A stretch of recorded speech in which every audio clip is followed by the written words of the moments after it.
Nipo nje hapa, njoo. Nje kwenu, kwani nikwambia nenda wapi? Hapo.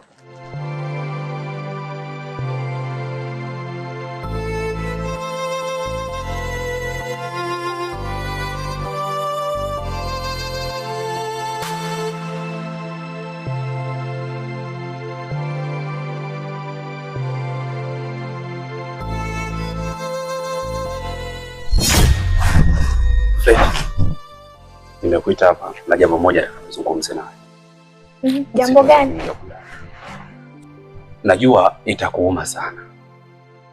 Na pia najua haitoweza kupokea kwako vizuri. Lakini nakuomba tu uipokee. Jambo lenyewe liko hivi. Nimepata nafasi natakuwa nielekea Arusha kwa ajili ya kufanya kazi zangu za sanaa. Kwa hiyo tena sitoweza kurudi huko. Kwa hiyo mimi nawe ni wapenzi wa muda mrefu sana na tulipendana na tunapendana mpaka leo kufikia hatua ya kwenda kufunga ndoa. Lakini nakuomba hii ndoa mimi nataka tuigairishe. Kwa nini tugairishe?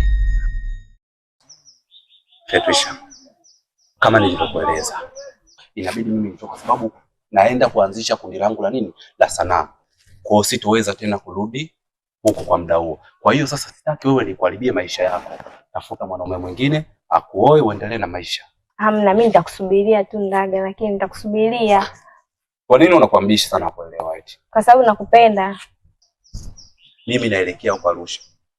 Wewe upo huko. Na hata kama tumewana, hivi unafikiria kutakuwa kuna mapenzi? Wewe utaniamini vipi mimi nikiwa Arusha? Na wewe nitakuamini vipi ukiwa hapa?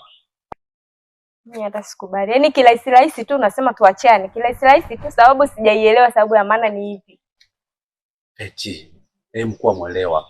Nimekwambia na yapenda sana maisha yako. Wanaume wapo, watatokea, watakuoa.